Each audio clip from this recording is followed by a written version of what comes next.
Hello tout le monde, c'est votre Blacky, j'espère que vous allez bien. On se retrouve pour une nouvelle Blacky News. Il y aura deux news dans cette vidéo. La première, on va parler de Tekashi 69 qui se compare à Tupac. Je sens que ça va énerver pas mal de personnes, plus précisément les fans de Tupac. Et la deuxième news, ça sera sur Gucci Mane qui risque d'avoir pas mal de soucis, plus précisément avec un de ses artistes qui est Fuggiano. Comme d'habitude, je compte sur vous les frérots pour lâcher un maximum de pouces bleus et de me suivre sur les réseaux sociaux. Sur ce, let's go pour les news.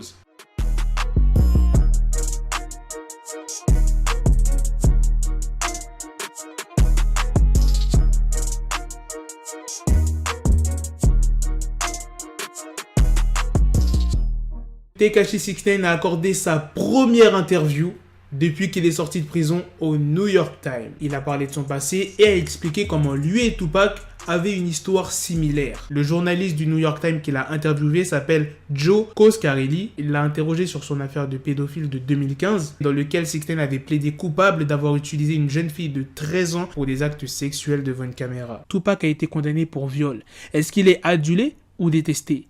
Il est adulé. Quelle est la différence entre moi et Pac?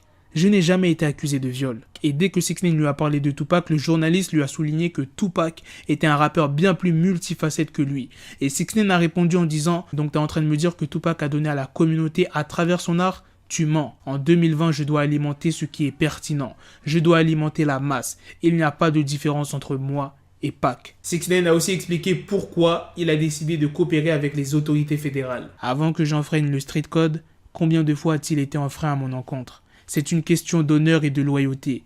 Coucher avec la meuf de quelqu'un, kidnapper une personne, voler des centaines de milliers de dollars à des gens, essayer de les tuer, tout ça c'est considéré comme de l'honneur. Ça dit que balancer c'est pas la rue, mais est-ce que la rue c'est profiter de l'un de tes poteaux? Aucune célébrité donne autant à la communauté que moi. La société essaye de me pousser à me faire dire que je me déteste. Je me détesterai jamais. J'aime toutes les étapes que j'ai traversées et je ne les échangerai pour rien au monde.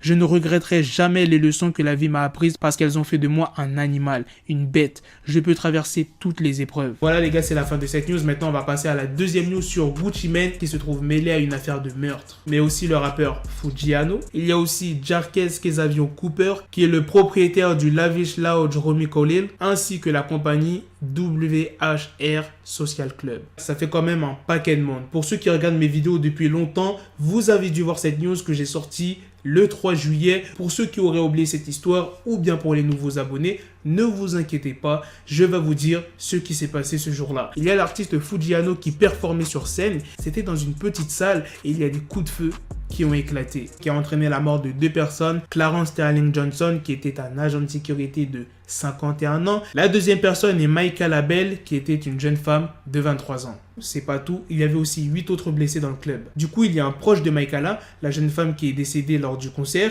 qui a décidé de porter plainte contre les organisateurs de cette soirée. D'après la plainte, ils sont accusés d'avoir délibérément mis les invités de l'établissement face à un risque déraisonnable de blessures physiques sérieuses. Non seulement il y a ça, mais aussi d'avoir manqué d'offrir un environnement sûr aux invités de l'établissement et d'avoir manqué d'offrir une surveillance adéquate de l'établissement. D'après la plainte, le rappeur Fuggiano et son entourage n'ont pas été fouillés à leur entrée, ce qui aurait permis à des individus armés potentiellement dangereux d'entrer au Lavish Lounge avec des armes létales. Et là, tu te demandes, mais c'est quoi le rapport avec Gucci Mane puisque c'est Fuggiano qui performait sur scène? Parce que Fuggiano, c'est un artiste de Gucci Mane. Il est signé sur son label. Et Gucci Mane, c'est lui qui a organisé l'événement. D'après la plainte, le plaignant demande des dommages généraux, spéciaux, compensatoires, conséquents, économiques et punitifs. Pour l'instant, Gucci Mane n'a pas réagi à cette affaire. Voilà les gars, c'est la fin de cette deuxième news, c'est aussi la fin de cette vidéo. Dites-moi dans les commentaires ce que vous en pensez de la première news sur Tekashi 69 qui se compare à Tupac. Après l'histoire que 69 il a eu avec cette mineure, moi je trouve que c'est pas du tout pareil. Dites-moi dans les commentaires ce que vous en pensez et aussi de la deuxième news sur Gucci Mane et l'artiste Fuggiano. Sur ce, on se donne rendez-vous très prochainement les gars pour d'autres vidéos news. Prenez soin de vous la famille. Peace. Got the bezel, had to switch my schedule. On my dick, she Lego, never Lego. Her mind stuck up on me, so I call it Velcro. Till I need my dinero pendejo. Hit my metro if it's about to peso, like it's Go Diego. Make it right on schedule. Got the pistol on me with the dick extendo. Bitches in the back just like a fucking echo. Hey, that bitch told me you got pencil dick. She grip on my dick like a selfie stick. I got a big gun, I need help with it. To wet your babe up, Michael fell with it.